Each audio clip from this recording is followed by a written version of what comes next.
ಅತಿ ಹೆಚ್ಚಿನ ಅನುದಾನ ಹಾಗೂ ವಿವಿಧ ಕಾಮಗಾರಿಗಳನ್ನು ಮಂಜೂರುಗೊಳಿಸಿದ, ಕ್ಷೇತ್ರದ ಅಭಿವೃದ್ಧಿಗೆ ಸಹಕರಿಸುತ್ತಿರುವಂಥ ಕರ್ನಾಟಕ ಸರ್ಕಾರದ ಮಾನ್ಯ ಉಪಮುಖ್ಯಮಂತ್ರಿ ಹಾಗೂ ಲೋಕೋಪಯೋಗಿ ಇಲಾಖಾ ಸಚಿವರಾದಂಥ ಸನ್ಮಾನ್ಯ ಶ್ರೀ ಗೋವಿಂದ ಎಂ ಕಾರಜೋಳರವರ ಅಭಿನಂದನಾ ಸಮಾರಂಭದಲ್ಲಿ ನಾವಿದ್ದೇವೆ.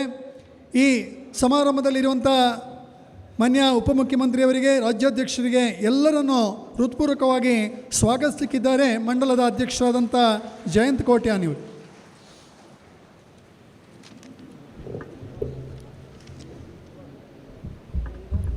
ಭಾರತೀಯ ಜನತಾ ಪಾರ್ಟಿ ಬೆಳ್ತಂಗಡಿ ಮಂಡಲದ ಇವತ್ತು ವಿಶೇಷವಾಗಿ ನಮ್ಮ ರಾಜ್ಯ ಸರ್ಕಾರದ ಮುಖ್ಯಮಂತ್ರಿಗಳಾದಂಥ ಗೋವಿಂದ ಕಾರಜೋಳರವರು ನಮ್ಮ ತಾಲೂಕಿಗೆ ಸರಿಸುಮಾರು 23 ಕೋಟಿ ಅನುದಾನದ ಬೇರೆ ಬೇರೆ ಶಿಲಾನ್ಯಾಸ ಕಾರ್ಯಕ್ರಮವನ್ನು ಇವತ್ತು ಹಮ್ಮಿಕೊಂಡಿದ್ದಾರೆ. ಹಾಗಾಗಿ ಇವತ್ತು ಭಾರತೀಯ ಜನತಾ ಪಾರ್ಟಿಯ ವತಿಯಿಂದ ಮಾನ್ಯ ಉಪಮುಖ್ಯಮಂತ್ರಿಗಳಿಗೆ, ಎಲ್ಲ ಭಾರತೀಯ ಜನತಾ ಪಾರ್ಟಿಯ ಕಾರ್ಯಕರ್ತರು, ಶಾಸಕರು ನಾವೆಲ್ಲರೂ ಸೇರಿಕೊಂಡು ಇವತ್ತು ಅವರಿಗೆ ಒಂದು ಅಭಿನಂದನಾ ಕಾರ್ಯಕ್ರಮವನ್ನು ನಾವು ಹಮ್ಮಿಕೊಂಡಿದ್ದೇವೆ. ಇವತ್ತು ಈ ಅಭಿನಂದನಾ ಕಾರ್ಯಕ್ರಮಕ್ಕೆ ವಿಶೇಷವಾಗಿ ನಮ್ಮ ದಕ್ಷಿಣ ಕನ್ನಡ ಜಿಲ್ಲೆಯ ಸಂಸದರು, ಭಾರತೀಯ ಜನತಾ ಪಾರ್ಟಿಯ ರಾಜ್ಯದ ಅಧ್ಯಕ್ಷರು ಆದಂಥ ನಳಿನ್ ಕುಮಾರ್ ಕಟೀಲ್ರವರು ನಮ್ಮ ಈ ಕಾರ್ಯಕ್ರಮಕ್ಕೆ ಆಗಮಿಸಿದ್ದಾರೆ. ಹಾಗೂ ಇವತ್ತಿನ ಕಾರ್ಯಕ್ರಮದಲ್ಲಿ ಉಪಸ್ಥಿತಿ ಇದ್ದು ನಮಗೆಲ್ಲರಿಗೂ ಭಾರತೀಯ ಜನತಾ ಪಾರ್ಟಿಯ ವಿಚಾರದಲ್ಲಿ ಮಾರ್ಗದರ್ಶನ ಮಾಡಲಿಕ್ಕಿರುವಂಥ ನಳಿನ್ ಕುಮಾರ್ ಕಟೀಲ್ರವರಿಗೆ ನಮ್ಮೆಲ್ಲರ ಪರವಾಗಿ ನಾನು ಪ್ರೀತಿಪೂರ್ವಕವಾದಂಥ ಸ್ವಾಗತವನ್ನು ಬಯಸ್ತಾ ಇದ್ದೇನೆ. ಅದೇ ರೀತಿ ಇವತ್ತು ನಮ್ಮ ಬೆಳ್ತಂಗಡಿ ತಾಲೂಕಿಗೆ ಅತಿ ಹೆಚ್ಚು ಅನುದಾನವನ್ನು ಕೊಟ್ಟು ನಮ್ಮ ತಾಲೂಕಿನ ಅಭಿವೃದ್ಧಿಗೆ ಕಾರಣಕರ್ತರಾದಂಥ ರಾಜ್ಯದ ಉಪಮುಖ್ಯಮಂತ್ರಿಗಳು ಹಾಗೂ ಲೋಕೋಪಯೋಗಿ ಸಚಿವರಾದಂಥ ಗೋವಿಂದ ಕಾರಜೋಳರವರು ನಮ್ಮೊಂದಿದ್ದಾರೆ. ಅವರಿಗೆ ನನ್ನೆಲ್ಲರ ಪರವಾಗಿ ನಾನು ಪ್ರೀತಿಪೂರ್ವಕ ಸ್ವಾಗತವನ್ನು ಬಯಸ್ತಾ ಇದ್ದೇನೆ. ಹಾಗೆಯೇ ನಮ್ಮ ಕ್ಷೇತ್ರದ ಶಾಸಕರು, ಅಭಿವೃದ್ಧಿಯ ಹರಿಕಾರರಾದಂಥ ನಮ್ಮೆಲ್ಲರ ಆತ್ಮೀಯರಾದಂಥ ಹರೀಶ್ ಪೂಂಜರವರು ಇದ್ದಾರೆ. ಅವರಿಗೂ ನಮ್ಮೆಲ್ಲರ ಪರವಾಗಿ ನಾನು ಪ್ರೀತಿಪೂರ್ವಕ ಸ್ವಾಗತವನ್ನು ಬಯಸ್ತಾ ಇದ್ದೇನೆ. ಅದೇ ರೀತಿ ನಮ್ಮೆಲ್ಲರ ಹಿರಿಯರು, ಮಾರ್ಗದರ್ಶಕರು ಆದಂಥ ವಿಧಾನ ಪರಿಷತ್ತಿನ ಸದಸ್ಯರು ಆದಂಥ ಪ್ರತಾಪ್ ಸಿಂಹ ನಾಯ್ಕರವರು ಇದ್ದಾರೆ. ಅವರಿಗೂ ನಾನು ಈ ಸಂದರ್ಭದಲ್ಲಿ ಸ್ವಾಗತವನ್ನು ಬಯಸ್ತಾ ಇದ್ದೇನೆ. ಜಿಲ್ಲೆಯ ಉಪಾಧ್ಯಕ್ಷರಾದಂಥ ಜಿಲ್ಲಾ ಪಂಚಾಯತಿನ ಸದಸ್ಯರು ಆದಂಥ ಕೊರಗಪ್ಪ ನಾಯ್ಕರವರು ಇದ್ದಾರೆ. ಅವರಿಗೂ ನಾನು ಈ ಸಂದರ್ಭದಲ್ಲಿ ಸ್ವಾಗತವನ್ನು ಬಯಸ್ತಾ ಇದ್ದೇನೆ. ಎಸ್ ಟಿ ಮೋರ್ಚಾದ ಅಧ್ಯಕ್ಷರು, ಜಿಲ್ಲಾಧ್ಯಕ್ಷರು ಆದಂಥ ಚೆನ್ನಕೇಶವರು ಇದ್ದಾರೆ. ಅವರಿಗೂ ನಾನು ಈ ಸಂದರ್ಭದಲ್ಲಿ ಸ್ವಾಗತವನ್ನು ಬಯಸ್ತಾ ಇದ್ದೇನೆ. ಜಿಲ್ಲೆಯ ಪದಾಧಿಕಾರಿಯಾದಂಥ ಧನಲಕ್ಷ್ಮಿ ಜನಾರ್ದರವರು ಇದ್ದಾರೆ. ಅವರಿಗೂ ನಾನು ಈ ಸಂದರ್ಭದಲ್ಲಿ ಸ್ವಾಗತವನ್ನು ಬಯಸ್ತಾ ಇದ್ದೇನೆ. ಅದೇ ರೀತಿ ಈ ಕಾರ್ಯಕ್ರಮಕ್ಕೆ ಬಂದಂಥ ಎಲ್ಲ ದೃಶ್ಯ ಮಾಧ್ಯಮದ ಮಿತ್ರರಿಗೂ ಎಲ್ಲ ಭಾರತೀಯ ಜನತಾ ಪಾರ್ಟಿಯ ಕಾರ್ಯಕರ್ತ ಬಂಧುಗಳಿಗೂ ಪಕ್ಷದ ಎಲ್ಲ ಹಿರಿಯರಿಗೂ ನಾನು ಪ್ರೀತಿಪೂರ್ವಕ ಸ್ವಾಗತವನ್ನು ಬಯಸ್ತಾ ಇದ್ದೇನೆ.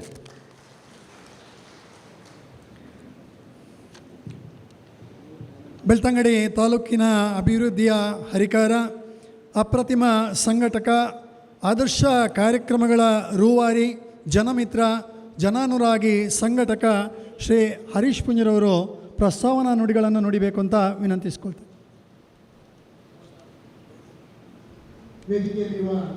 ನಮ್ಮ ಭಾರತೀಯ ಜನತಾ ಪಾರ್ಟಿಯ ರಾಜ್ಯಾಧ್ಯಕ್ಷರಾಗಿರುವಂಥ ಶ್ರೀಯುತ ನಳಿನ್ ಕುಮಾರ್ ಕಟೀಲ್ ಇವರಿಗೆ ಮಂಡಲದ ಕಾರ್ಯದರ್ಶಿ ಶ್ರೀಯುತ ಪ್ರಶಾಂತ್ ಪಾರಂಕಿ ಅವರು ಶಾಲನ್ನು ಹಾಕಿ ಗೌರವಿಸಬೇಕು.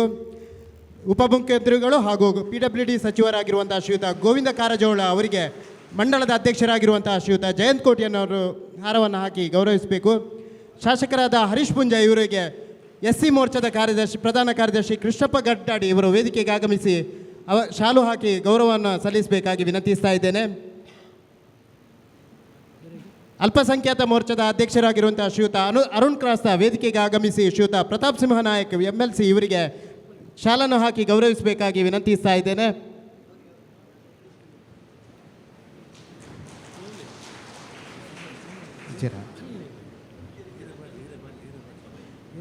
ಶ್ರೀಯುತ ಯಶವಂತ್ ಬೇಳಾಲ್ ಯುವ ಮೋರ್ಚಾದ ಅಧ್ಯಕ್ಷರು ಶ್ರೀಯುತ ಜಯಂತ್ ಕೋಟ್ಯಾನ್ ಇವರಿಗೆ ಶಾಲನ್ನು ಹಾಕಿ ಗೌರವಿಸಬೇಕಾಗಿ ವಿನಂತಿಸ್ತಾ ಇದ್ದೇನೆ.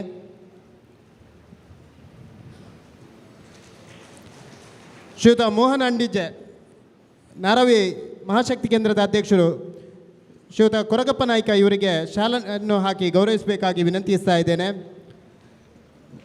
ಮಹಿಳಾ ಮೋರ್ಚಾದ ಪ್ರಧಾನ ಕಾರ್ಯದರ್ಶಿ ಅಮಿತಾ ಕುಶಾಲಪ್ಪ ಇವರು ಧನಲಕ್ಷ್ಮಿ ಜನಾರ್ದನ್ ಇವರಿಗೆ ಶಾಲನ್ನು ಹಾಕಿ ಗೌರವಿಸಬೇಕಾಗಿ ವಿನಂತಿಸ್ತಾ ಇದ್ದೇನೆ. ನಗರ ಪಂಚಾಯತ್ ಸದಸ್ಯರಾಗಿರುವಂಥ ಶ್ರೀಯುತ ಶರತ್ ಕುಮಾರ್ ಇವರು ಚನ್ನಕೇಶವ ಮುಂಡಾಜೆ ST ಮೋರ್ಚಾದ ಜಿಲ್ಲಾಧ್ಯಕ್ಷರಿಗೆ ಶಾಲನ್ನು ಹಾಕಿ ಗೌರವಿಸಬೇಕಾಗಿ ವಿನಂತಿಸ್ತಾ ಇದ್ದೇನೆ. ST ಮೋರ್ಚಾದ ಮಂಡಲ ಅಧ್ಯಕ್ಷರಾಗಿರುವಂಥ ಹರೀಶ್ ಎಳನೀರು ಇವರು ಆಗಮಿಸಿ ಮಂಡಲದ ಪ್ರಧಾನ ಕಾರ್ಯದರ್ಶಿ ಶ್ರೀನಿವಾಸ ರಾವ್ ಇವರನ್ನು ಶಾಲು ಹಾಕಿ ಗೌರವಿಸಬೇಕಾಗಿ ವಿನಂತಿಸ್ತಾ ಇದ್ದೇನೆ. ಭಾರತ್ ಮಾತಾ ಕಿ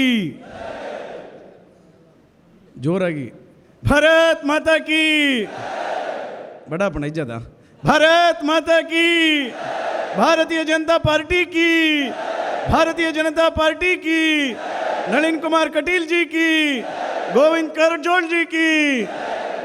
ಇವತ್ತು ನಮಗೆ ಬಹಳ ಅವಿಸ್ಮರಣೀಯವಾಗಿರ್ತಕ್ಕಂಥ ದಿನ.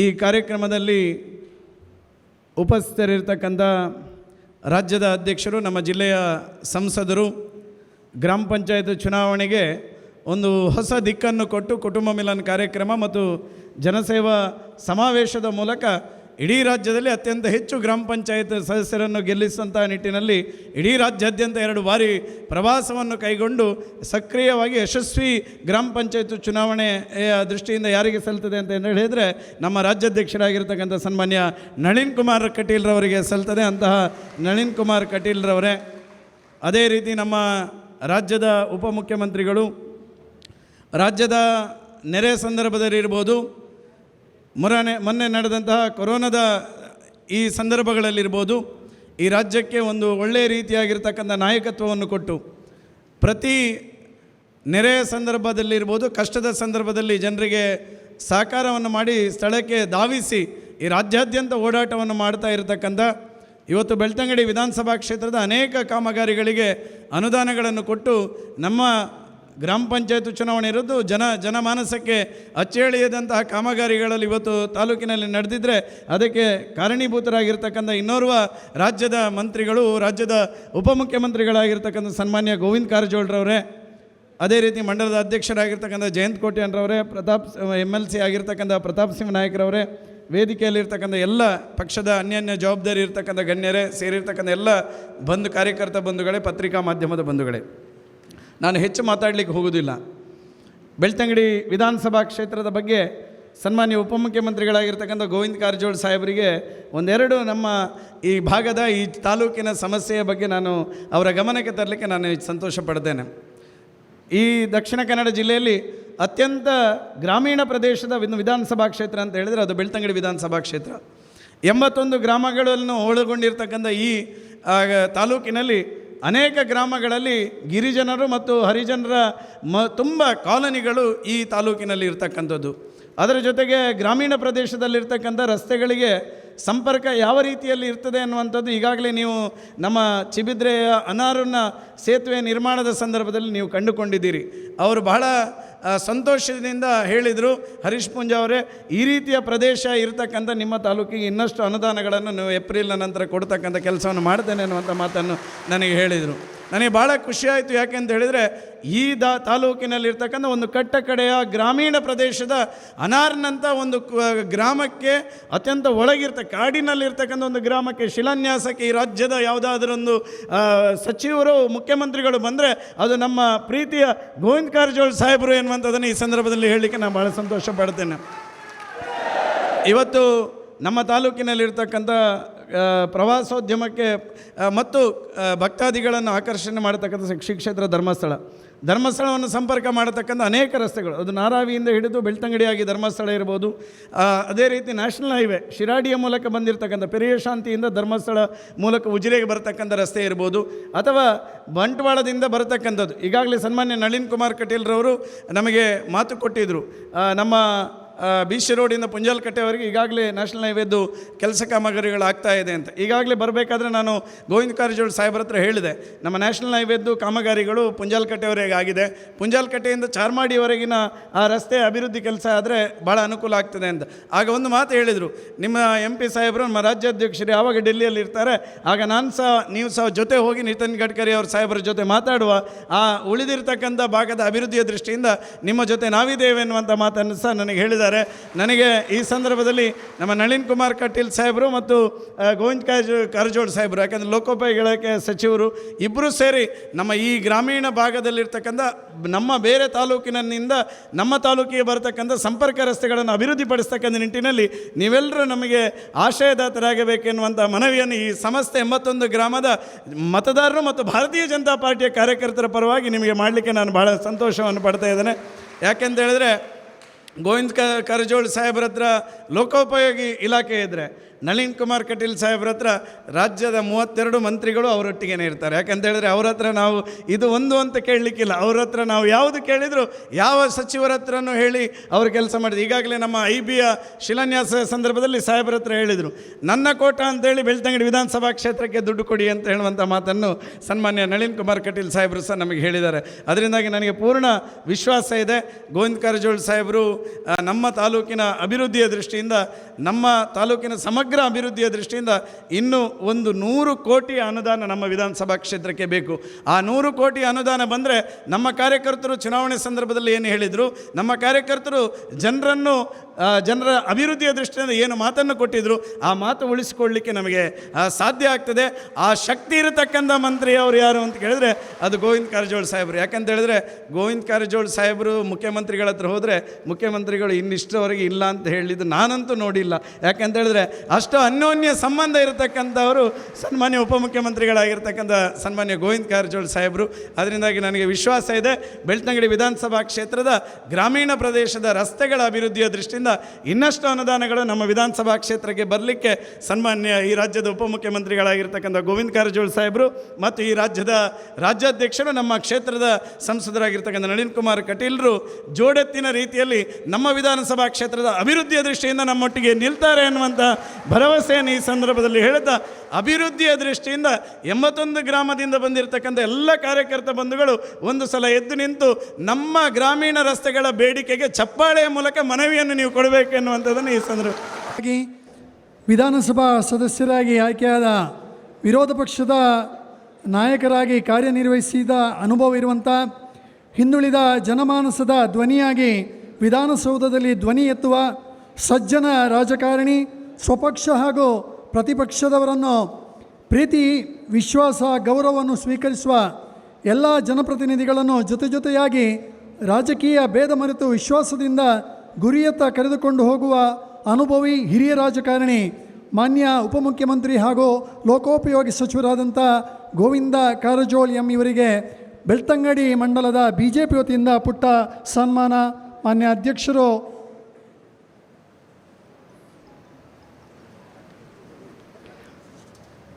ಸನ್ಮಾನದ ಪೀಠಕ್ಕೆ ಉಪಮುಖ್ಯಮಂತ್ರಿಗಳನ್ನು ಕರೆದುಕೊಂಡು ಬರಬೇಕು ಅಂತೇಳಿ ವಿನಂತಿ ಮಾಡ್ತಾ ಇದ್ದೇನೆ.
ಮಾನ್ಯ ಸಂಸದರು, ಸಂಘಟನಾ ಚತುರ, ದಕ್ಷಿಣ ಕನ್ನಡ ಜಿಲ್ಲೆಯ ಹೆಮ್ಮೆಯ ರಾಜಕಾರಣಿ, ನವನವೀನ ಯೋಜನೆಗಳ ಮೂಲಕ ಇಡೀ ರಾಜ್ಯದಲ್ಲಿ ಭಾರತೀಯ ಜನತಾ ಪಾರ್ಟಿಯ ಗೆಲುವಿನ ಧ್ವಜವನ್ನು ಹಾರಿಸಿರುವ ನಮ್ಮ ಹೆಮ್ಮೆಯ ಸಂಸದರು, ರಾಜ್ಯಾಧ್ಯಕ್ಷರು ನಳಿನ್ ಕುಮಾರ್ ಕಟೀಲ್ರವರು ಈ ಸಂದರ್ಭದಲ್ಲಿ ಕಾರ್ಯಕರ್ತರನ್ನು ಉದ್ದೇಶಿಸಿ ಮಾತನಾಡಬೇಕು ಅಂತ ವಿನಂತಿಸ್ಕೊಳ್ತೇನೆ.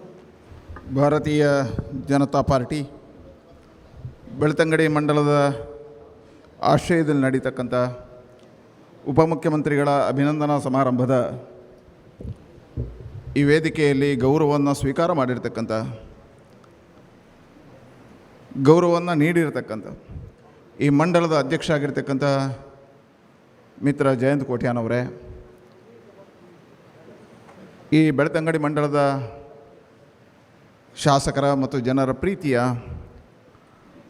ಅಭಿಮಾನದ ಗೌರವವನ್ನು ಸ್ವೀಕಾರ ಮಾಡಿರ್ತಕ್ಕಂಥ, ಸಜ್ಜನಿಕೆ ರಾಜಕಾರಣಕ್ಕೆ ಅಕ್ಷರವನ್ನು ಬರೆದಿರುವ ಒಬ್ಬ ಉಪಮುಖ್ಯಮಂತ್ರಿಯ ಸ್ಥಾನದ ಎತ್ತರಕ್ಕೇರಿದರೂ ಸಮೇತ ಅಹಂಕಾರಗಳಿಲ್ಲದೆ, ದರ್ಪಗಳಿಲ್ಲದೆ ಒಬ್ಬ ಜನಸಾಮಾನ್ಯರಂತೆ ಇರತಕ್ಕಂಥ ಒಬ್ಬ ಉಪಮುಖ್ಯಮಂತ್ರಿಯಾಗಿರ್ತಕ್ಕಂಥ ಹಿರಿಯರಾದ ಗೋವಿಂದ ಕಾರಜೋಳ ಅವರೇ,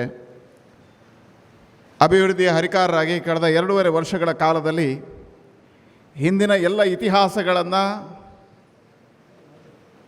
ಅಳಿಸಿ ಹೊಸದಾಗಿರ್ತಕ್ಕಂಥ ಇತಿಹಾಸವನ್ನು ಸೃಷ್ಟಿ ಮಾಡಿರ್ತಕ್ಕಂತಹ ಒಬ್ಬ ಕ್ರಿಯಾಶೀಲ ಚಟುವಟಿಕೆಯ ಯುವ ಸಹೋದರ ಶಾಸಕ ಹರೀಶ್ ಪೂಂಜಾ ಅವರೇ, ನಮ್ಮೆಲ್ಲ ಆದರಣೀಯರು, ನಮಗೆ ಹಿರಿಯರು, ಮಾರ್ಗದರ್ಶಕರು, ವಿಧಾನ ಪರಿಷತ್ನ ಸದಸ್ಯರಾಗಿರ್ತಕ್ಕಂಥ ಪ್ರತಾಪ್ ಸಿಂಹನಾಯಕ್ ಅವರೇ, ಆದರಣೀಯರಾಗಿರ್ತಕ್ಕಂಥ ಕೊರಗಪ್ಪ ನಾಯಕ್ ಅವರೇ, ಧನಲಕ್ಷ್ಮಿ ಅವರೇ, ಚೆನ್ನಕೇಶವ್ ಅವರೇ, ಪುಟಾಣಿ ಹೆಸರೇನು ಮರೆ ನಾವು ಪುಟಾಣಿ ಅಂತ ಕರೆಯೋದಾಗ ಶ್ರೀನಿವಾಸ್ ಅವರೇ, ಸೇರಿರ್ತಕ್ಕಂಥ ಎಲ್ಲ ಕಾರ್ಯಕರ್ತ ದೇವರುಗಳೇ, ಜನಪ್ರತಿನಿಧಿಗಳೇ, ಮಾಧ್ಯಮದ ಮಿತ್ರರೇ, ಮೊದಲಿಗೆ ನಾನು ಉಪಮುಖ್ಯಮಂತ್ರಿಗಳಿಗೆ ಬೆಳ್ತಂಗಡಿ ಜನತೆಯ ಪರವಾಗಿ ಮತ್ತೊಮ್ಮೆ ಅಭಿನಂದನೆಗಳನ್ನು ಸಲ್ಲಿಸ್ತೇನೆ. ಗೋವಿಂದ ಕಾರಜೋಳ ಅವರೇ, ಸರ್, ನನಗೆ ಈಗ ಅನ್ನಿಸ್ತದೆ ನಾನು ರಾಜಕಾರಣಕ್ಕೆ ಭಾಳ ಬೇಗ ಬಂದೆ. 1-2 ವರ್ಷ ಹರೀಶ್ ಪೂಂಜಾ ಜೊತೆ ಇದ್ದು ಮತ್ತೆ ರಾಜಕಾರಣಕ್ಕೆ ಬರಬೇಕಿತ್ತು. ರಾಜಕಾರಣ ಹೇಗೆ ಮಾಡಬೇಕು, ಹೇಗೆ ಮಂತ್ರಿಗಳನ್ನು ಕರ್ಕೊಂಡು ಬರಬೇಕು, ತನ್ನ ಕ್ಷೇತ್ರಕ್ಕೆ ಹೇಗೆ ಅನುದಾನ ಹಿಡ್ಕೊಂಡು ಬರಬೇಕು, ಮಂತ್ರಿಗಳಿಗೆ ಹಾರ ತುರಾಯಿಗಳನ್ನು ಹಾಕಿ ಹೇಗೆ ದೇವರನ್ನು ಒಲಿಸಿ ಗರ್ಭಗುಡಿಯಿಂದ ಹೊರಗೆ ತರ್ತಾರೆ, ಹಾಗೆ ಅವರು ಎಲ್ಲರನ್ನು ತಂದು ಇಲ್ಲಿ ಅಭಿವೃದ್ಧಿಯನ್ನು ಮಾಡ್ತಾರೆ.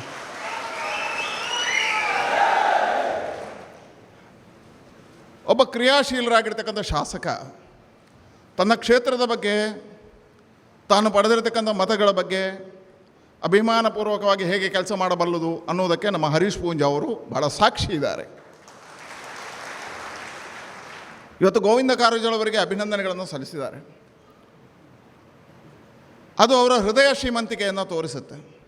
ನಾವೆಲ್ಲರೂ ಜನಪ್ರತಿನಿಧಿಗಳು, ನಾವು 10 ಕಾರ್ಯಗಳನ್ನು ಮಾಡಿದವರು. ನಾನು 2-3ನೇ ಬಾರಿ ಚುನಾವಣೆಗೆ ನಿಂತಿದ್ದೆ. ನಾವು ಹೋಗಿ ಬೆನ್ನತಾಗಿ ಅನುದಾನಗಳನ್ನು ತರ್ತೀವಿ, ಆದರೆ ಅವರಿಗೆ ಸನ್ಮಾನ ಮಾಡಬೇಕು ಅಂತ ನಮಗೆ ತಲೆಗೆ ಹೊಗಳಿಯೋದೇ ಇಲ್ಲ.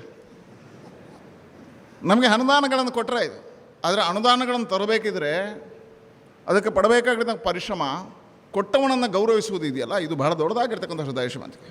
ಆದರೆ ಹೃದಯ ಶ್ರೀಮಂತಿಕೆ ಇದ್ದರೆ ಸಾಲದು, ಅದನ್ನು ಸ್ವೀಕಾರ ಮಾಡ್ತಕ್ಕಂಥವು. ನನಗೆ ಬಹಳ ಖುಷಿ ಇರುವಂಥದ್ದು ಗೋವಿಂದ ಕಾರಜೋಳ ಅವರಿಗೆ ಮಾಡಿರ್ತಕ್ಕಂಥ ಕಾರ್ಯ ಯಾಕೆ ಅಂತ ಹೇಳಿದ್ರೆ, ಹರೀಶ್ ಪೂಂಜಾ ಅವರು ಅವರ ಸಜ್ಜನಿಕೆಯನ್ನು ಗುರುತಿಸಿದ್ದಲ್ಲ, ಗೋವಿಂದ ಕಾರಜೋಳ ಅವರ ಕಾರ್ಯವನ್ನು ಗುರುತಿಸಿ ಇವತ್ತು ಅಭಿನಂದನೆಗಳು.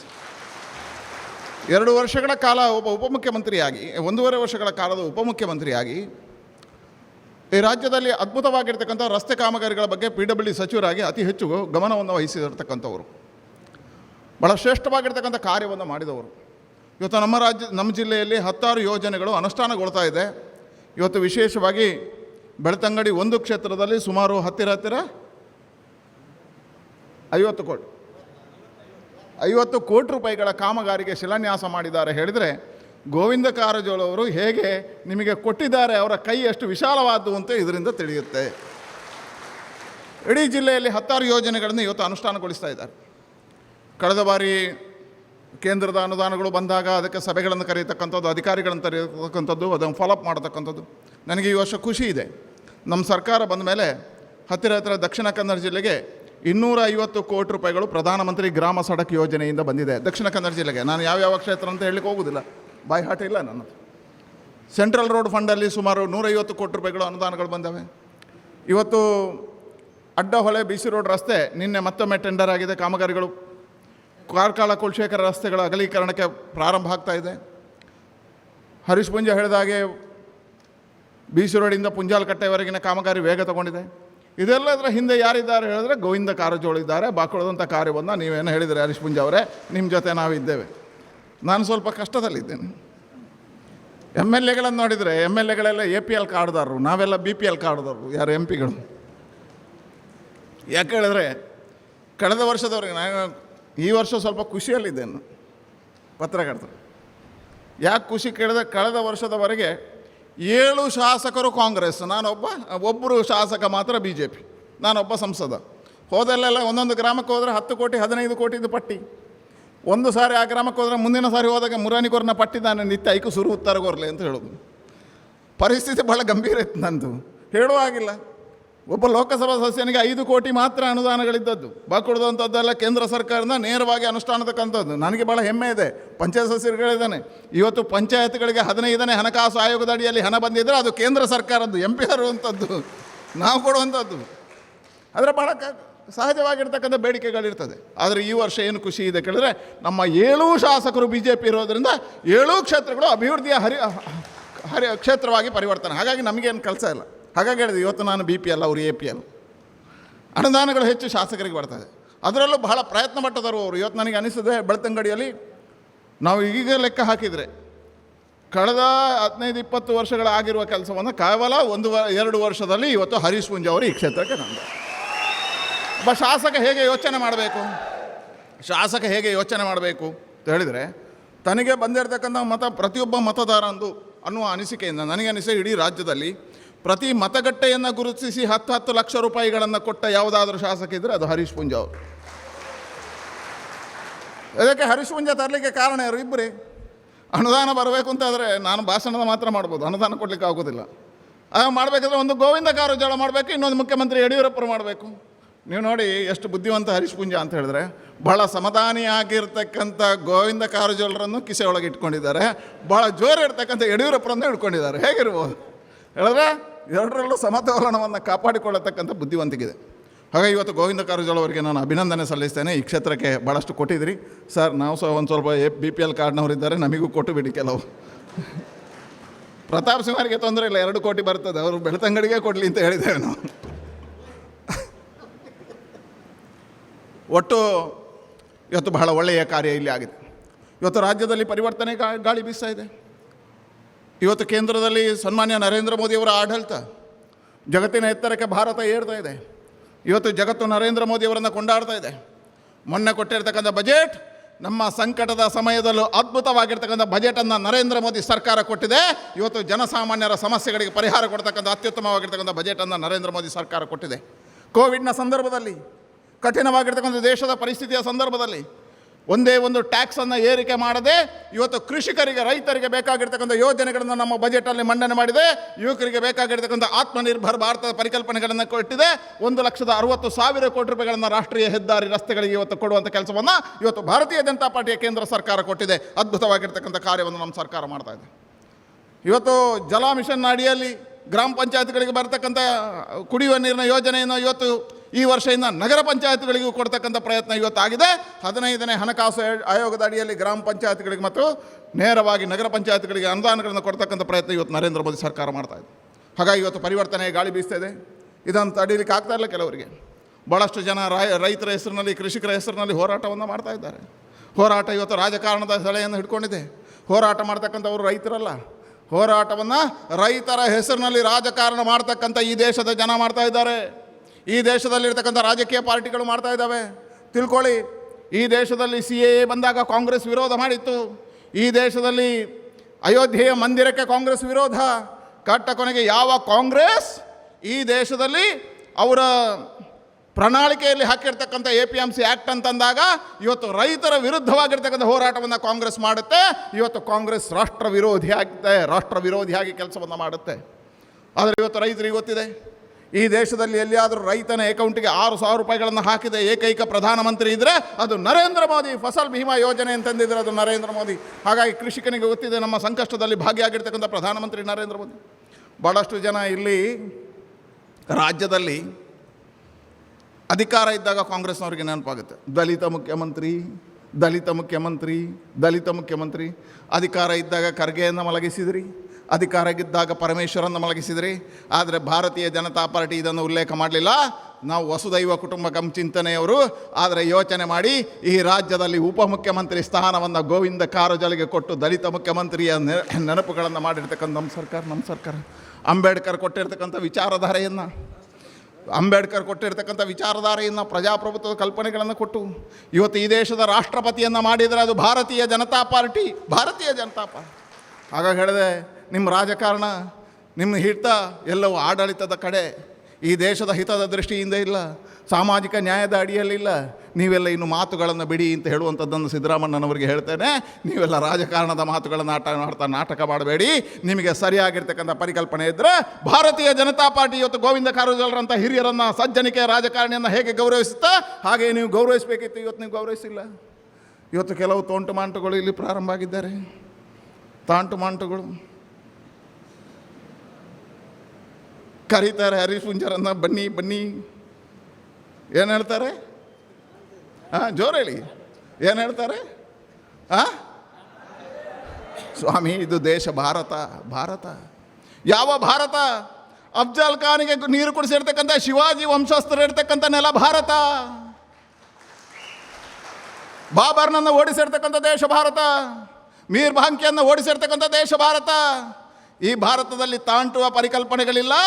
ಯಾರಾದರೂ ರಾಷ್ಟ್ರ ವಿರೋಧಿ ಕೃತ್ಯವನ್ನು ಮಾಡಿದರೆ ಅವನನ್ನು ಅಟ್ಟಾಡಿಸುವಂಥ ರಾಷ್ಟ್ರ ಭಾರತ. ಪಾಕಿಸ್ತಾನಕ್ಕೆ ಸರ್ಜಿಕಲ್ ಸ್ಟ್ರೈಕ್ ಮುಖಾಂತರ ಉತ್ತರ ಕೊಟ್ಟಿರುವ ನರೇಂದ್ರ ಮೋದಿಯ ಆಡಳಿತ ಇರುವ ದೇಶ ಭಾರತ. ಹಾಗಾಗಿ ನಾವು ಭಯಪಡ್ತಕ್ಕಂಥವರಲ್ಲ. ಆದರೆ ನಾವು ಪ್ರಜಾಪ್ರಭುತ್ವದ ಪರಿಕಲ್ಪನೆ ಅಡಿಯಲ್ಲಿ ವಿಚಾರಧಾರೆ ಮೇಲೆ ಸಿದ್ಧಾಂತ ಇರ್ತಕ್ಕಂಥ ನಂಬಿಕೆ ಇರ್ತಕ್ಕಂಥವ್ರು, ಸಂವಿಧಾನದ ಮೇಲೆ ನಂಬಿಕೆ ಇರ್ತಕ್ಕಂಥವ್ರು, ಸಬ್ಕಾ ಸಾಥ್ ಸಬ್ಕಾ ವಿಕಾಸ್ ಸಬ್ಕಾ ವಿಶ್ವಾಸನ ಆಧಾರದಲ್ಲಿ ಆಡಳಿತ ಮಾಡ್ತಕ್ಕಂಥವ್ರು. ಹಾಗಾಗಿ ರಾಷ್ಟ್ರ ವಿರೋಧಿ ಕೃತ್ಯವನ್ನು ಈ ದೇಶದಲ್ಲಿ ಪಾಕಿಸ್ತಾನ ಪರವಾಗಿ ಜೈಕಾರ ಹಾಕುವಂಥದ್ದನ್ನು ಭಾರತೀಯ ಜನತಾ ಪಾರ್ಟಿ ಯಾವತ್ತೂ ಸಹಿಸೋದಿಲ್ಲ. ರಾಷ್ಟ್ರ ವಿರೋಧಿಗಳ ಹಡೆಬೆರೆ ಕಟ್ಟುವುದು ಭಾರತೀಯ ಜನತಾ ಪಾರ್ಟಿ. ರಾಷ್ಟ್ರ ಪ್ರೇಮಿ ಯಾವುದೇ ಮತ ಇರಲಿ, ಯಾವುದೇ ಧರ್ಮ ಇರಲಿ, ಯಾವುದೇ ಜಾತಿ ಇರಲಿ, ಯಾವುದೇ ಪಂಥ ಇರಲಿ, ಅವ ರಾಷ್ಟ್ರಭಕ್ತ, ಅವ ನಮ್ಮ ಸಹೋದರ ಅಂತ ಸ್ವೀಕಾರ ಮಾಡತಕ್ಕಂಥ ದೇಶ ಪಾರ್ಟಿ ಇದ್ದರೆ ಅದು ಭಾರತೀಯ ಜನತಾ ಪಾರ್ಟಿ. ಹಾಗಾಗಿ ಭಾಳ ಅದ್ಭುತವಾಗಿರ್ತಕ್ಕಂಥ ಕಾರ್ಯ ಇವತ್ತಾಗಿದೆ. 50 ಕೋಟಿ ರೂಪಾಯಿಗಳನ್ನು ಸ್ವೀಕಾರ ಮಾಡಿರ್ತಕ್ಕಂಥ ಹರೀಶ್ ಪೂಂಜಾ, ಕ್ಷೇತ್ರಕ್ಕೆ ಅನುದಾನಗಳನ್ನು ತಂದುಕೊಟ್ಟಿರ್ತಕ್ಕಂಥ ಗೋವಿಂದ ಕಾರಜೋಳರಂಥ ಒಬ್ಬ ಸಜ್ಜನ ರಾಜಕಾರಣಿ, ಗುರುತಿಸುವುದರ ಮುಖಾಂತರ 10 ಪ್ರೇರಣೆಗಳನ್ನು ಕಾರ್ಯಕರ್ತರಿಗೆ ಕೊಡುವ ಕೆಲಸವನ್ನು ಮಾಡಿದಿರಿ. ಮಂಡಳದ ಅಧ್ಯಕ್ಷ ಆಗಿರ್ತಕ್ಕಂಥ ಜಯಂತ್ ಕೋಟ್ಯಾನ್, ಹರೀಶ್ ಪೂಂಜಾ, ಪ್ರತಾಪ್ ಸಿಂಹ, ಇಡೀ ನಿಮ್ಮ ಟೀಮಿಗೆ ನಾನು ಅಭಿನಂದನೆ ಸಲ್ಲಿಸ್ತೇನೆ.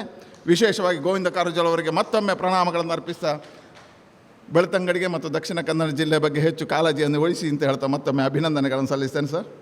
ನಿಮ್ಮ ಕಾರ್ಯದ ಮುಖಾಂತರ ಇನ್ನಷ್ಟು ರಾಜ್ಯದ ಹೆದ್ದಾರಿಗಳು, ರಾಜ್ಯದ ರಸ್ತೆಗಳು ಅಭಿವೃದ್ಧಿಯನ್ನು ಕಾಡಲಿ. ಅದರ ಮುಖಾಂತರ ಒಂದು ಸುಂದರವಾಗಿರ್ತಕ್ಕಂಥ ಕರ್ನಾಟಕ ರಾಜ್ಯ ಕಲ್ಯಾಣ ಕರ್ನಾಟಕವಾಗಿ ಅಭಿವೃದ್ಧಿ ಆಗಲಿ ಅಂತ ಶುಭವನ್ನು ಹಾರೈಸ್ತೇನೆ.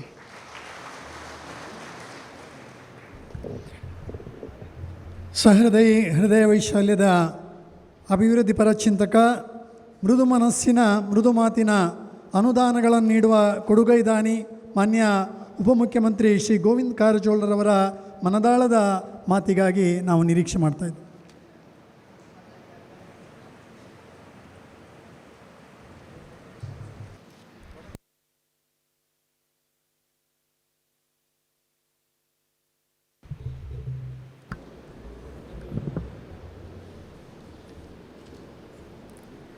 ಮಂಗಳೂರಿನ ಸನ್ಮಾನ್ಯ ಸಂಸತ್ ಸದಸ್ಯರು, ಕರ್ನಾಟಕ ಭಾರತೀಯ ಜನತಾ ಪಕ್ಷದ ಅಧ್ಯಕ್ಷರಾದ ಮಾನ್ಯ ಶ್ರೀ ನಳಿನ್ ಕುಮಾರ್ ಕಟೀಲ್ರವರೇ, ಈ ಕಾರ್ಯಕ್ರಮದಲ್ಲಿ ಭಾಗವಹಿಸಿರ್ತಕ್ಕಂಥ ಮಂಡಲದ ಅಧ್ಯಕ್ಷರಾದ ಮಾನ್ಯ ಶ್ರೀ ಜಯಂತ್ ಕೋಟ್ಯಾನ್ನವರೇ, ಬೆಳತಂಗಡಿಯ ಸನ್ಮಾನ್ಯ ಶಾಸಕರಾದ ಶ್ರೀ ಹರೀಶ್ ಪೂಂಜಾರವರೇ, ವಿಧಾನ ಪರಿಷತ್ತಿನ ಸನ್ಮಾನ್ಯ ಸದಸ್ಯರಾದ ಶ್ರೀ ಪ್ರತಾಪ್ ಸಿಂಹ ನಾಯ್ಕರವರೇ, ಜಿಲ್ಲಾ ಉಪಾಧ್ಯಕ್ಷರಾದ ಮಾನ್ಯ ಶ್ರೀ ಕೊರಗಪ್ಪ ನಾಯ್ಕರವರೇ, ಜಿಲ್ಲಾ ಕಾರ್ಯದರ್ಶಿಗಳಾದ ಶ್ರೀಮತಿ ಧನಲಕ್ಷ್ಮಿ ಅವರೇ, ಜಿಲ್ಲಾ ಎಸ್ ಟಿ ಮೋರ್ಚಾ ಅಧ್ಯಕ್ಷರಾದ ಚನ್ನಕೇಶವರವರೇ, ಪ್ರಧಾನ ಕಾರ್ಯದರ್ಶಿಗಳಾದ ಶ್ರೀನಿವಾಸರವರೇ, ವೇದಿಕೆ ಮೇಲೆ ಆಸೀನರಾಗಿರ್ತಕ್ಕಂಥ ಎಲ್ಲ ಗಣ್ಯಮಾನ್ಯರೇ, ಈ ಕಾರ್ಯಕ್ರಮದಲ್ಲಿ ಭಾಗವಹಿಸಿರ್ತಕ್ಕಂಥ ಅಣ್ಣ ತಮ್ಮಂದಿರೇ, ಯುವಕ ಮಿತ್ರರೇ, ಶ್ರದ್ಧೆಯ ತಾಯಂದಿರೇ, ಮಾಧ್ಯಮದ ಪ್ರತಿನಿಧಿಗಳೇ, ಭಾಳ ಸಂತೋಷದಿಂದ ಇವತ್ತು ನೇತ್ರಾವತಿ ನದಿಯಿಂದ ಮಂಜುನಾಥ ಸ್ವಾಮಿ ದೇವಸ್ಥಾನದವರೆಗೆ ನಿರ್ಮಾಣ ಮಾಡಿರ್ತಕ್ಕಂಥ ಚತುಷ್ಪಥ ರಸ್ತೆಯ ಉದ್ಘಾಟನೆಯನ್ನು ಮಾಡಿ ಬೆಳತಂಗಡಿಯಲ್ಲಿ ವಿವಿಧ ಕಾರ್ಯಕ್ರಮಗಳಿಗೆ ಶಿಲಾನ್ಯಾಸ ಮತ್ತು 3 ಸೇತುವೆಗಳ ಪುನರ್ನಿರ್ಮಾಣ ಹಾಗೂ IB ಕಟ್ಟಡಕ್ಕೆ ಶಿಲಾನ್ಯಾಸ ಎಲ್ಲ ಕಾರ್ಯಕ್ರಮಗಳನ್ನು ಭಾಳ ಸಂತೋಷದಿಂದ ಉದ್ಘಾಟನೆಯನ್ನು ಮಾಡಿದ್ದೇನೆ ಅಂತ ಹೇಳಲಿಕ್ಕೆ ಬಯಸ್ತೇನೆ. ಬಂಧುಗಳೇ, ಇವತ್ತು ನಮ್ಮ ಸರ್ಕಾರ ಬಂದು 1.5 ವರ್ಷ ಆಯಿತು. 1.5 ವರ್ಷದ ಅವಧಿಯಲ್ಲಿ 3 ಸಂಕಷ್ಟಗಳನ್ನು ನಾವು ಎದುರಿಸಿದ್ದೀವಿ. ಒಂದು 2019 ಜುಲೈನಲ್ಲಿ ರಾಜ್ಯದ ಮುಖ್ಯಮಂತ್ರಿಗಳಾಗಿ ಮಾನ್ಯ ಶ್ರೀ ಯಡಿಯೂರಪ್ಪನವರು ಪ್ರಮಾಣ ವಚನ ಸ್ವೀಕಾರ ಮಾಡಿದ 24 ಗಂಟೆಗಳಲ್ಲಿ ಬಹುಶಃ 100 ವರ್ಷದ ಇತಿಹಾಸವನ್ನು ಮೀರಿಸ್ತಕ್ಕಂಥ ಮಳೆ ಮತ್ತು ಪ್ರವಾಹ ಬಂದು ಕಳೆದ ವರ್ಷ ಸುಮಾರು 35,000 ಕೋಟಿಯಷ್ಟು ಹಾನಿ ಆಯಿತು. ರೈತರ ಬೆಳೆ ನಾಶ ಆಯಿತು. ಸರ್ಕಾರಿ ಆಸ್ತಿ ಪಾಸ್ತಿಗಳ ಹಾನಿ ಆದವು. ಲೋಕೋಪಯೋಗಿ ಇಲಾಖೆ ರಸ್ತೆ ಸೇತುವೆಗಳು ಕೊಚ್ಕೊಂಡು ಹೋದವು. ಅಷ್ಟೇ ಅಲ್ಲದೆ ಸಾವು ನೋವುಗಳಾದವು. ಇವೆಲ್ಲವನ್ನು ಸಹಿಸಿಕೊಂಡು ಕೊಚ್ಚಿ ಹೋದಂಥ ರಸ್ತೆಗಳ ದುರಸ್ತಿ ಮಾಡಿ ಸೇತುವೆಗಳ ದುರಸ್ತಿ ಮಾಡ್ತಕ್ಕಂಥದ್ದು, ಪುನರ್ನಿರ್ಮಾಣ ಮಾಡ್ತಕ್ಕಂಥ ಅನೇಕ ಕಾರ್ಯಕ್ರಮಗಳ ಜೊತೆಯಲ್ಲಿ ಬಡವರು ಯಾರು ಮನೆ ಮಠಗಳನ್ನು ಕಳ್ಕೊಂಡು ನಿರಾಶ್ರಿತರಾಗಿದ್ದರು ಅವರಿಗೆ ಪೂರ್ಣ ಬಿದ್ದಂಥ ಮನೆಗಳಿಗೆ 5 ಲಕ್ಷ ರೂಪಾಯಿ, ಭಾಗಶಃ ಬಿದ್ದಂಥ ಮನೆಗಳಿಗೆ 3 ಲಕ್ಷ ರೂಪಾಯಿ ಮತ್ತು ಸಿ ಕ್ಯಾಟಗರಿ ಅಂದರೆ ಸ್ವಲ್ಪ ಬಿದ್ದಂಥ ಮನೆಗಳಿಗೆ 50,000 ರೂಪಾಯಿ ಕೊಡ್ತಕ್ಕಂಥ ಕೆಲಸವನ್ನು ನಮ್ಮ ಸರ್ಕಾರ ಮಾಡ್ತು. ಅಷ್ಟೇ ಅಲ್ಲದೇ ಕೇಂದ್ರ ಸರ್ಕಾರದ ಗೈಡ್ಲೈನ್ಸ್ ಮೀರಿ ಕೇಂದ್ರ ಸರ್ಕಾರದಲ್ಲಿ ಪೂರ್ಣ ಬಿದ್ದಂಥ ಮನೆಗಳಿಗೆ 85,100 ರೂಪಾಯಿ ಕೊಡಲಿಕ್ಕೆ ಅವಕಾಶ ಅದು. 95,100 ರೂಪಾಯಿ. ಆದರೆ ನಮ್ಮ ಸರ್ಕಾರ ಪೂರ್ಣ ಬಿದ್ದಂಥ ಮನೆಗಳಿಗೆ 5 ಲಕ್ಷ ರೂಪಾಯಿ ಕೊಡ್ತಕ್ಕಂಥ ಕೆಲಸವನ್ನು ಮಾಡ್ತು. ಅಷ್ಟೇ ಅಲ್ಲದೆ ರೈತರ ಬೆಳೆ ಹಾನಿಯಾದಂಥ ರೈತರಿಗೆ ಕೇಂದ್ರ ಸರ್ಕಾರದ NDRF ಮತ್ತು SDRF ಗೈಡ್ಲೈನ್ಸನ್ನೂ ಮೀರಿ ಪ್ರತಿ ಹೆಕ್ಟರ್ಗೆ 10,000 ರೂಪಾಯಿ ಹೆಚ್ಚಿಗೆ ಕೊಡ್ತಕ್ಕಂಥದ್ದು ಕೂಡ ನಮ್ಮ ರಾಜ್ಯ ಸರ್ಕಾರ ಮಾಡ್ತು. ಸನ್ಮಾನ್ಯ ಮುಖ್ಯಮಂತ್ರಿಗಳಾದ ಯಡಿಯೂರಪ್ಪನವರು ಮಾಡಿದರು. ಅಷ್ಟೇ ಅಲ್ಲದೇ ಈ ನಷ್ಟವನ್ನು ಸರಿದೂಗಿಸ್ಕೊಂಡು 2020-21ನೇ ಸಾಲಿನ ಬಜೆಟನ್ನು ಮಾಡಿ ರಾಜ್ಯದಲ್ಲಿ ಉತ್ತಮ ಆಡಳಿತ ಕೊಡಬೇಕು, ಅಭಿವೃದ್ಧಿ ಕೆಲಸ ಕಾರ್ಯಗಳನ್ನು ಹೆಚ್ಚು ಮಾಡಬೇಕು, ಕರ್ನಾಟಕವನ್ನು ಒಂದು ಮಾದರಿ ರಾಜ್ಯ ಮಾಡಬೇಕು ಅಂತಕ್ಕಂಥ ಯಡಿಯೂರಪ್ಪನವ್ರ ಕನಸೇನಿತ್ತು, ನಮ್ಮ ಸರ್ಕಾರದ ಕನಸೇನಿತ್ತು, ಅದನ್ನು ಮಾಡಬೇಕು ಅಂತ 2020-21 ಸಾಲಿನ ಬಜೆಟನ್ನು ಮಂಡಿಸಿ ಬಜೆಟ್ಟಿನ ಅನುಮೋದನೆ ಪಡೆಯುವ ಮೊದಲನೇ ಕರೋನಾ ಸಂಕಷ್ಟದಿಂದ ಇಡೀ ದೇಶ ಅಷ್ಟೇ ಅಲ್ಲ, ಇಡೀ ಪ್ರಪಂಚದ ಎಲ್ಲ ದೇಶಗಳು ಕೂಡ ಸಂಕಷ್ಟಕ್ಕೀಡಾಗಿ ಕಳೆದ 1 ವರ್ಷಗಳ ಕಾಲ ಇವತ್ತು ಸಾಕಷ್ಟು ಸಾವು ನೋವುಗಳಾದವು, ತೊಂದರೆ ಆಯಿತು, ಸರ್ಕಾರಕ್ಕೆ ಆರ್ಥಿಕ ಹಿನ್ನಡೆ ಆಯಿತು. ಇಷ್ಟು ಮುಗೀತು, ಇನ್ನೇನು ಮಾಡೋಣ ಅನ್ನೋದರಲ್ಲೇ ಮತ್ತೆ ಜುಲೈದಿಂದ ಅಕ್ಟೋಬರ್ದವರೆಗೂ ಅತಿ ಹೆಚ್ಚು ಮಳೆ ಪ್ರವಾಹದಿಂದ ಈ ವರ್ಷವೂ ಕೂಡ ಸುಮಾರು 25,000 ಕೋಟಿಯಷ್ಟು ಹಾನಿ ಆಯಿತು. ಅದರಲ್ಲಿ 3,500 ಕೋಟಿಯಷ್ಟು ಲೋಕೋಪಯೋಗಿ ಇಲಾಖೆ ರಸ್ತೆ ಸೇತುಗಳು ಕೊಚ್ಕೊಂಡು ಹೋದವು. ಉಳಿದಂಥ ರೈತರ ಬೆಳೆ ಹಾನಿ, ಮನೆ ಮಠಗಳ ಹಾನಿ, ರೈತನ ಸಂಪತ್ತಾಗಿರ್ತಕ್ಕಂಥ ದನಕರುಗಳು ಕೊಚ್ಚಿ ಹೋದವು. ಹೀಗೆ ಹಲವಾರು ಸಮಸ್ಯೆಗಳನ್ನು ಎದುರಿಸ್ತಾ ಇರ್ತಕ್ಕಂಥ ಈ ಸಂದರ್ಭದಲ್ಲಿ ನಾವು ನಿರೀಕ್ಷೆ ಮಾಡಿದಷ್ಟು ಅಭಿವೃದ್ಧಿ ಕೆಲಸ ಕಾರ್ಯಗಳನ್ನು ಮಾಡಲಿಕ್ಕೆ ನಮಗೆ ಹಿನ್ನಡೆ ಆಯಿತು. ಹೀಗಾಗಿ ನಾವು ಜನರಿಗೆ ಪದೇ ಪದೇ ಅದನ್ನೇ ಹೇಳ್ತಾ ಇದ್ದೇವೆ, ಈ ಕರೋನಾ ಸಂಕಷ್ಟ ಆದಷ್ಟು ಬೇಗನೆ ಮುಕ್ತಾಯ ಆಗಲಿ. ಇದರಿಂದ ಹೊರಬಂದ ನಂತರ ನಾವು ಹೆಚ್ಚು ಅಭಿವೃದ್ಧಿ ಕೆಲಸ ಕಾರ್ಯಗಳನ್ನು ಮಾಡೋಣ ಅಂತಕ್ಕಂಥ ಮಾತನ್ನು ಇಡೀ ರಾಜ್ಯದ ಉದ್ದಗಲಕ್ಕೂ ನಮ್ಮ ಸರ್ಕಾರ ಹೇಳಿದೆ.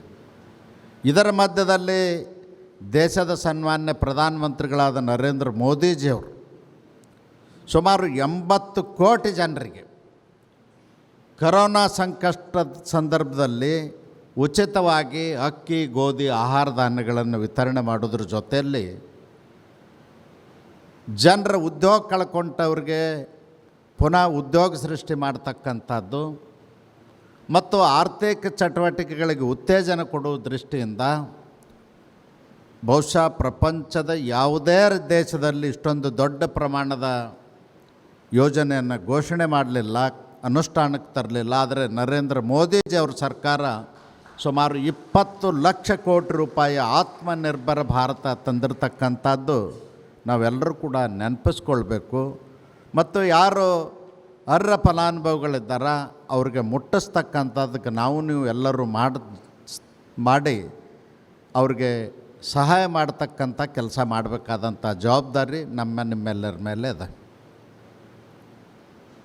ಇದರ ಮಧ್ಯದಲ್ಲಿ ನಮ್ಮ ರಾಜ್ಯದ ಜವಾಬ್ದಾರಿಯನ್ನು ಹೊತ್ತು ಇಡೀ ರಾಜ್ಯದ ಉದ್ದಗಲಕ್ಕೂ ಓಡಾಡಿ ತಂಡಗಳ ರಚನೆ ಮಾಡಿ ನಮ್ಮನ್ನೆಲ್ಲ ಕೆಲಸಕ್ಕೆ ಹಚ್ಚಿದ್ರು ನಮ್ಮ ಅಧ್ಯಕ್ಷರು.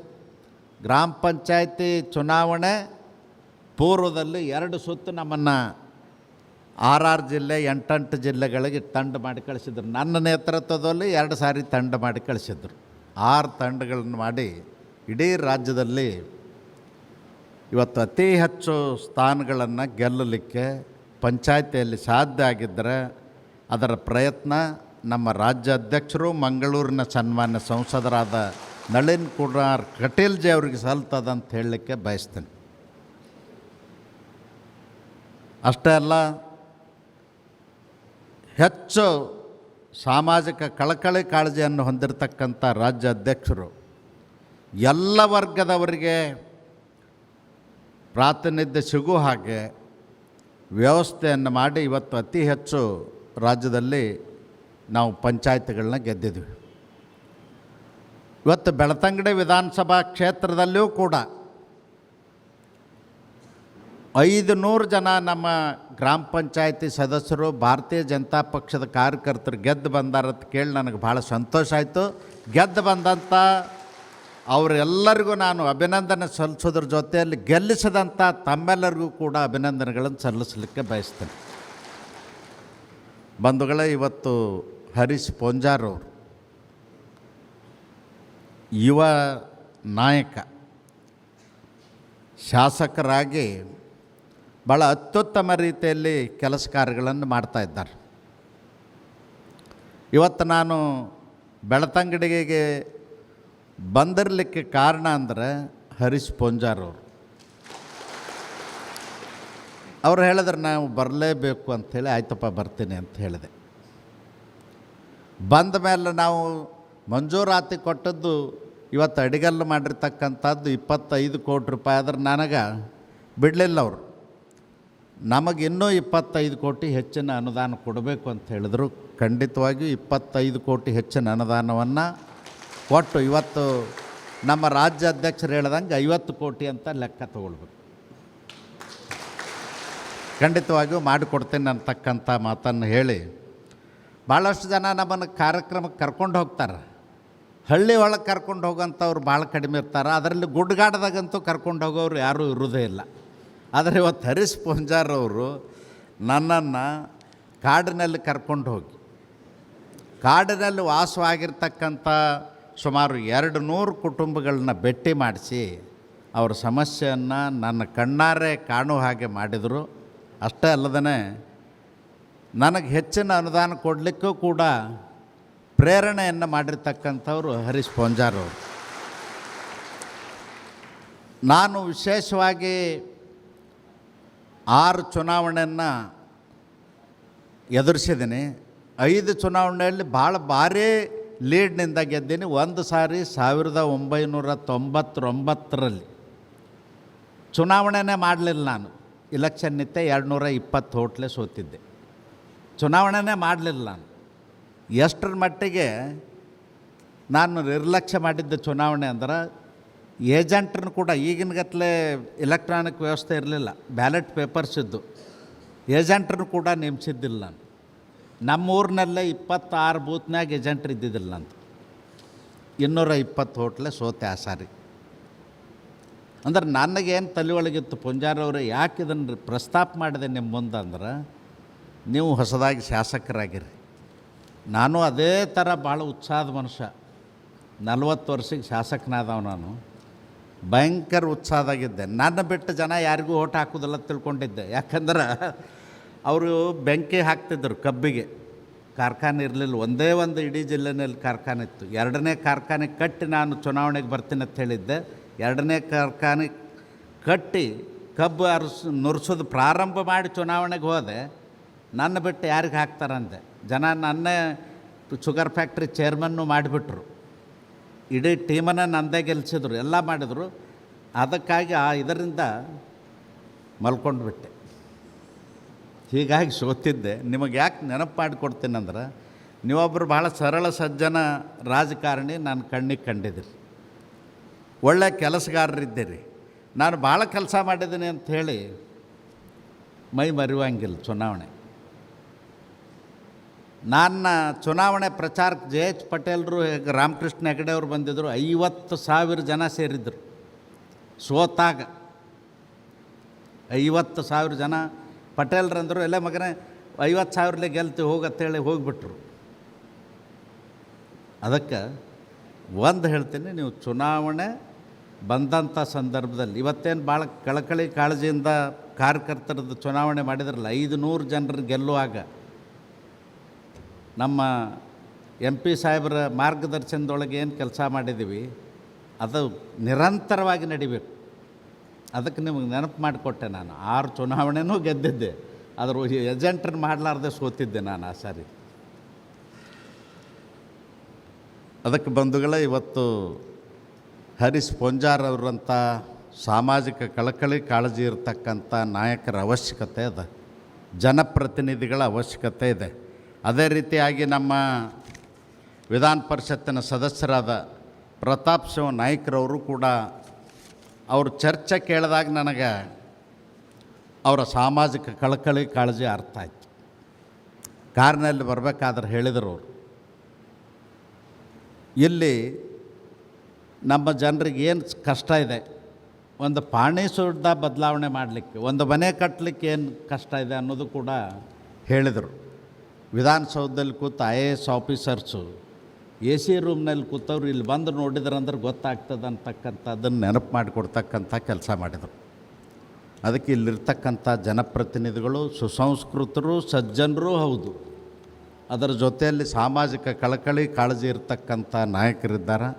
ತಾವೆಲ್ಲರೂ ಕೂಡಿ ಅವರ ನಾಯಕತ್ವಕ್ಕೆ ಬೆಂಬಲ ಮಾಡ್ತಕ್ಕಂಥ ಕೆಲಸ ನಮ್ಮ ಕಾರ್ಯಕರ್ತರು ಯಾವತ್ತೂ ಕೂಡ ಮಾಡಬೇಕು ಅಂತ ಈ ಸಂದರ್ಭದೊಳಗೆ ಹೇಳಲಿಕ್ಕೆ ಬಯಸ್ತೇನೆ. ಬಂಧುಗಳೇ, ಇವತ್ತು ರಾಜ್ಯದಲ್ಲಿ ಸಮಸ್ಯೆ ತಮಗೆ ಗೊತ್ತಿದೆ, ದೇಶದಲ್ಲಿಯೂ ಸಮಸ್ಯೆ ತಮಗೆ ಗೊತ್ತಿದೆ. ಇವತ್ತು ನಳಿನ್ ಕುಮಾರ್ ಕಟೀಲ್ಜಿ ಅವರು ಹೇಳಿದರು, ದೇಶದಲ್ಲಿ ಸರ್ಕಾರ ಯಾವ ರೀತಿ ಕೆಲಸ ಮಾಡ್ತಾಯಿದೆ, ರಾಜ್ಯದಲ್ಲಿ ಯಾವ ರೀತಿ ಕೆಲಸ ಮಾಡ್ತಾಯಿದೆ ಅಂತೇಳಿ. ಕೆಲವರು ವಿನಾಕಾರಣ ಗೊಂದಲ ಸೃಷ್ಟಿ ಮಾಡ್ತಕ್ಕಂಥ ಪ್ರಯತ್ನವನ್ನು ಮಾಡ್ತಾಯಿದ್ದಾರೆ. ಆದರೆ ಒಂದು ಮಾತನ್ನು ನಿಮಗೆ ಹೇಳ್ತೇನೆ, ಈ ದೇಶದಲ್ಲಿ ಭಾರತೀಯ ಜನತಾ ಪಕ್ಷ ಕಾಶ್ಮೀರದಿಂದ ಕನ್ಯಾಕುಮಾರಿವರೆಗೂ ತನ್ನ ಪ್ರಭುತ್ವವನ್ನು ಬೆಳೆಸಿದೆ. ನರೇಂದ್ರ ಮೋದಿಜಿಯವರ ನಾಯಕತ್ವದಲ್ಲಿ ಕಾಂಗ್ರೆಸ್ ಮುಕ್ತ ಭಾರತ ಆಗ್ತದೆ ಅಂತೇನು ನಾವು ತಿಳ್ಕೊಂಡೇವಿ, ಅದು 100ಕ್ಕೆ 100 ಆಗ್ತದೆ. ಯಾಕಂದರೆ ಈಗಾಗಲೇ 23 ರಾಜ್ಯಗಳಲ್ಲಿ ಭಾರತೀಯ ಜನತಾ ಪಕ್ಷ ಅಧಿಕಾರದಲ್ಲಿದೆ. ಮುಂದಿನ ಚುನಾವಣೆ ನಂತರ ನಿಮಗೆ ಗೊತ್ತಿರಲಿ, ಕಾಂಗ್ರೆಸ್ ಅಡ್ರೆಸ್ ಇರೋದಿಲ್ಲ. ಕಾಂಗ್ರೆಸ್ಸರು ವಾರಸುದಾರರಿಲ್ಲದಂಥ ಮನೆ ಆಗ್ತದೆ. ಕಾಂಗ್ರೆಸ್ಗೆ ನಾಯಕತ್ವ ಇಲ್ಲದಂಗೆ ಆಗ್ತದೆ. ಇವತ್ತು ನಾಯಕತ್ವ ಇಲ್ಲದೇ ಕಾಂಗ್ರೆಸ್ ಬಳಲ್ತಾ ಇದೆ. ರಾಜ್ಯದಲ್ಲಿಯೂ ಕೂಡ ಕಾಂಗ್ರೆಸ್ನಲ್ಲಿ ಇವತ್ತು 3 ಗುಂಪುಗಳಾಗಿ ಹೊಡೆದಾಡ್ತಾ ಇದ್ದಾರೆ. 3 ಗುಂಪುಗಳಾಗಿದೆ. ಒಬ್ಬರ ಕಾಲೊಬ್ಬರು ಎಳಿತಾ ಇದ್ದಾರೆ. DK ಶಿವಕುಮಾರ್ ಹೇಳ್ತಾರೆ, ಮುಂದಿನ ಮುಖ್ಯಮಂತ್ರಿ ಆಗಬೇಕು ಅಂತ ಶ್ರೀಮತಿ ಸೋನಿಯಾ ಗಾಂಧಿಯವ್ರನ್ನ ಕಾಡಿ ಬೇಡಿ ರಾಜ್ಯ ಅಧ್ಯಕ್ಷರಾಗಿ ಕನಸನ್ನು ಕಾಣ್ತಾ ಇದ್ದಾರೆ. ಅದು ಕನಸು ನನಸಾಗಲಿಕ್ಕೆ ಸಾಧ್ಯ ಇಲ್ಲ. ಸಿದ್ದರಾಮಯ್ಯನವರು ಪದೇ ಪದೇ ಹೇಳ್ತಾ ಇದ್ದಾರೆ, ಮುಂದಿನ ಮುಖ್ಯಮಂತ್ರಿ ನಾನೇ ಅಂಥೇಳಿ. ಇದರ ಮಧ್ಯದಾಗ ದಲಿತ ಮುಖ್ಯಮಂತ್ರಿ ಅಂಥೇಳಿ ಆಗಾಗ ಒಂದೊಂದು ಕೂಗುಗಳು ಕೇಳಿ ಬರ್ತಾ ಇರ್ತಾವೆ. ಪರಮೇಶ್ವರ ಮತ್ತು ಖರ್ಗೆ ಅವರು. ಕಾಂಗ್ರೆಸ್ಸಿನ ಕನಸು ನನಸಾಗಲಿಕ್ಕೆ ಸಾಧ್ಯ ಇಲ್ಲ. JDS ಅಂತೂ ಪ್ರತಿನಿತ್ಯ ಕರಗ್ತಾ ಇದೆ. ಐಸ್ ಕರಗಿದಂಗೆ ಆಗ್ತದೆ. ಬೇಸಿಗೆ ಒಳಗೆ ಐಸ್ ಹೆಂಗೆ ಕರಗಿ ಹೋಗ್ತದೆ, ಹಾಗೆ ಕರಗಿ ಹೋಗ್ತಾ ಇದೆ. ಹೀಗಾಗಿ ದೇಶದಲ್ಲಿ ಭಾರತೀಯ ಜನತಾ ಪಕ್ಷ ಇನ್ನೂ ಹೆಚ್ಚು ಸದೃಢವಾಗಿ ಬೆಳೀತದೆ. ನರೇಂದ್ರ ಮೋದಿಜಿಯವರ ನಾಯಕತ್ವದಲ್ಲಿ ಮತ್ತೆ ಮುಂದಿನ ಚುನಾವಣೆಯಲ್ಲಿ ಗೆದ್ದು ಬರ್ತೀವಿ. ಅಷ್ಟೇ ಅಲ್ಲದೇ ಕರ್ನಾಟಕದಲ್ಲಿಯೂ ಕೂಡ ಮುಂದಿನ ಚುನಾವಣೆಯಲ್ಲಿ ಖಂಡಿತವಾಗಿಯೂ ಭಾರತೀಯ ಜನತಾ ಪಕ್ಷ ಅಧಿಕಾರಕ್ಕೆ ಬರ್ತದೆ. ಇದರಲ್ಲಿ ಯಾವ ಸಂಶಯನೂ ಬೇಡ. ಅದಕ್ಕಾಗಿ ನಾನು ಭಾಳ ಜನ ಯುವಕರು ಸೇರಿದಿರಿ ಈ ಕಾರ್ಯಕ್ರಮದಲ್ಲಿ. ಯುವಕರಿಗೆ ನಾನು ವಿನಂತಿ ಮಾಡ್ತೇನೆ, ತಾವೆಲ್ಲರೂ ಪಕ್ಷ ನಿಷ್ಠೆಯಿಂದ ಇನ್ನೂ ಹೆಚ್ಚು ಶ್ರಮ ವಹಿಸಿ ಕೆಲಸ ಕಾರ್ಯಗಳನ್ನು ಮಾಡುವುದರ ಮೂಲಕ ಭಾರತೀಯ ಜನತಾ ಪಕ್ಷದ ಬೇರನ್ನು ಗಟ್ಟಿಗೊಳಿಸ್ತಕ್ಕಂಥ ಕೆಲಸ ತಾವು ಮಾಡಬೇಕು ಅಂತ ವಿನಂತಿ ಮಾಡ್ತೇನೆ. ಇವತ್ತು ಭಾಳ ಪ್ರೀತಿ, ವಿಶ್ವಾಸ, ಗೌರವದಿಂದ ನನ್ನನ್ನು ಕರೆದು ಮಂಜುನಾಥ ಸ್ವಾಮಿಯ ದರ್ಶನ ಮಾಡಿಸಿ ಕಾರ್ಯಕ್ರಮಗಳ ಉದ್ಘಾಟನೆ ಮತ್ತು ಅಡಿಗಲ್ ಸಮಾರಂಭವನ್ನು ಮಾಡಿಸಿರ್ತಕ್ಕಂಥ ನಮ್ಮ ರಾಜ್ಯದ ಅಧ್ಯಕ್ಷರಾದ ನಳಿನ್ ಕುಮಾರ್ ಕಟೀಲ್ಜಿ ಅವರಿಗೆ, ಈ ಕ್ಷೇತ್ರದ ಸನ್ಮಾನ್ಯ ಶಾಸಕರಾದ ಹರೀಶ್ ಪೊಂಜಾರ್ ಅವರಿಗೆ ಮತ್ತು ಪ್ರದೀಪ್ ಸಿಂಗ್ ಅವರಿಗೆ ನನ್ನ ಅನಂತ ಕೃತಜ್ಞತೆ ಸಲ್ಲಿಸಿ ನನ್ನ ಮಾತು ಮುಗಿಸ್ತೇನೆ. ನಮಸ್ಕಾರ.